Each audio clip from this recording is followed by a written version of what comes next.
Solution of A right triangle. आज का हमारा केस है जिसमें हमें हाइपोटेन्यूज और कोई एक साइड मालूम हो और हमें रिमेनिंग साइड्स और एंगल मालूम करने हो तो हम कैसे मालूम कर सकते हैं, आज हम इस पर बात करेंगे। देखिए, जैसे आप जानते ही हैं कि अगर मैं एंगल्स के हवाले से अगर मैं बात करूँ कि अगर हमें फॉर एग्जांपल सी वर्टेक्स पे जो एंगल बन रहा है अगर इसे मालूम करना हो, या बी वर्टेक्स पे जो एंगल बन रहा है इसे मालूम करना हो, तो हम इन दो वैल्यूज़ की मदद से यानी इन एंगल्स को मालूम कर सकते हैं। अगर हम बी के रेफरेंस से बात कर रहे हैं तो जो हमारे पास स्मॉल बी साइड होगी ये बेसिकली परपेंडिकुलर साइड होगी, जबकि ए जो है वो हाइपोटेन्यूज साइड है। तो इसमें हम साइन फंक्शन ही, साइन रेशियो जो हमारे पास आती है ट्रिग्नोमेट्रिक फंक्शन की, या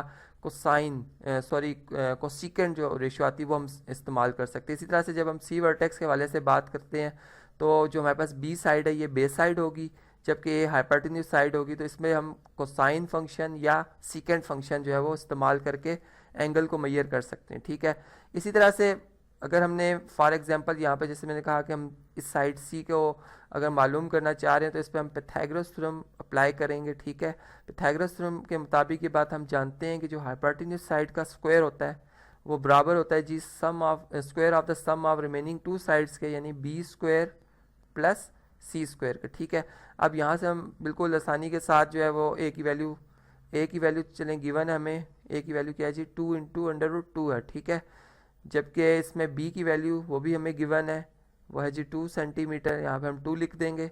सी की वैल्यू हमने मालूम करनी है। ठीक है, तो यहाँ से हम सी की वैल्यू आसानी से फाइंड आउट कर सकते हैं। अब देखें यहाँ पर लॉ ऑफ एक्सपोनेंट्स की बेस पर मैं बात कर रहा हूँ कि यहाँ पर चूँकि प्रोडक्ट फॉर्म में नंबर लिखा हुआ है और सेम एक्सपोनेंट यानी होल एक्सपोनेंट है, तो इस पर हम क्या करेंगे जी 2 का स्क्वायर अलग इसका स्क्वायर किया जाएगा, यानी 2 का अलग स्क्वायर किया जाएगा और √2 का अलग स्क्वायर किया जाएगा। ठीक है, जबकि यहाँ पर अगर 2 का स्क्वायर देखा जाए तो ये 4 आ जाता है plus C square as it is. इसको फर्दर अगर सिंप्लीफाई किया जाए तो ये 2 स्क्वायर 4 के बराबर होगा। ठीक है, और स्क्वायर रूट ऑफ 2 इसके स्क्वायर से कैंसिल हो जाएगा, यहाँ पे 2 आ जाएगा, जबकि 4 जो है वो राइट साइड पे अगर ऐड हो रहा है तो लेफ्ट साइड पे आके क्या हो जाएगा जी सब्ट्रैक्ट हो जाएगा इक्वल टू सी स्क्वायर। जिसको अगर हम मज़ीद अगर सिंप्लीफाई करें तो यहाँ से जो रिज़ल्ट आता है कुछ इस तरह से आता है कि 4 2 8 आ जाएगा, 8 difference 4 equal to C square, और यहाँ पे आ जाएगा जी 4 इक्वल टू सी स्क्वायर। यहाँ रिफ्लेक्सिव प्रॉपर्टी अप्लाई करते हैं जी, सी स्क्वायर इक्वल टू 4 आ जाएगा और सी की वैल्यू हमारे पास आ जाएगी जी 2 सेंटीमीटर। ठीक है, बात समझ गए होंगे।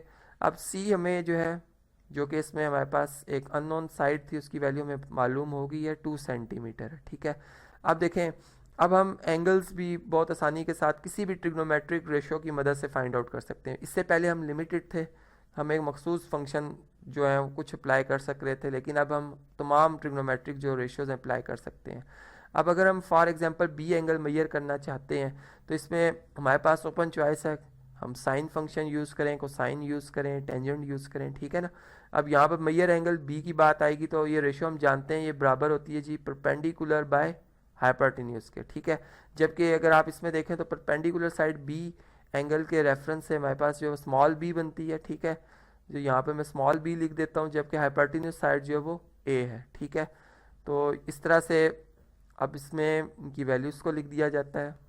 यहाँ पे बी की वैल्यू आप जानते हैं 2 है हमारे पास। ठीक है, यहाँ मैं लिख भी देता हूँ sine of measure angle B equal to, B की वैल्यू 2 है जबकि ए की वैल्यू जो है वो 2 × √2 है। ठीक है, अब यहाँ पर अगर हम इसे सिंप्लीफाई करें तो यहाँ बिल्कुल आसानी के साथ 2 से कैंसिल हो रहा है।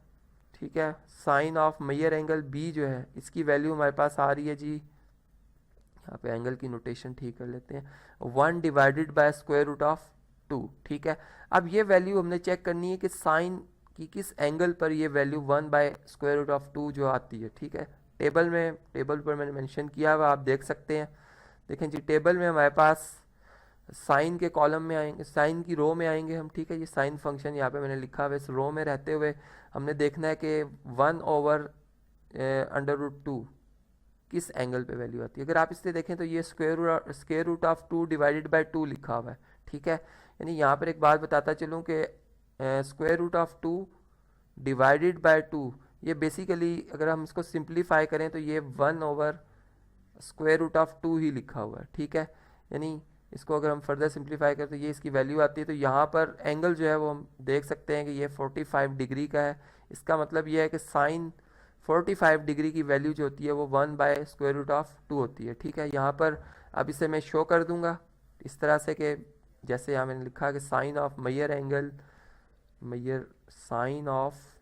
Angle B equal to sine of 45 degree. ठीक है, अब यहाँ पर चूंकि इक्वालिटी का साइन आ गया, इन दोनों साइड्स में कोई फ़र्क नहीं, तो एंगल्स जो हमारे पास लिखे हुए हैं यानी मैयर एंगल बी और 45 डिग्री फिर आपस में क्या होंगे जी, इक्वल होंगे। ठीक है, तो इस तरह से हमने मैयर एंगल बी जो है इसकी वैल्यू फाइंड आउट कर ली है, ये हमारे पास 45 डिग्री आती है। अब हम रिमेनिंग जो हमारे पास एक एंगल बच गया है उससे भी आसानी से फाइंड आउट कर सकते हैं। हम जानते हैं कि एक राइट एंगल ट्राइंगल में जो 90 डिग्री के अलावा दो एंगल्स होते हैं ये कॉम्प्लीमेंट्री एंगल्स होते हैं। अगर बी एंगल हमारे पास 45 डिग्री है तो इसका कॉम्प्लीमेंट एंगल जो सी होगा वो भी 45 होगा, क्योंकि इनका सम क्या बनता है जी, 90 डिग्री बनता है। तो इस तरह से आज के इस लेक्चर में हमने समझा कि अगर solution of right triangle solve करते वक्त अगर हमें एक हाइपोटेन्यूज साइड पता हो और अगर कोई एक अदर देन हाइपोटेन्यूज साइड पता हो तो हम किस तरह से बाकी साइड्स और एंगल्स मालूम कर सकते हैं।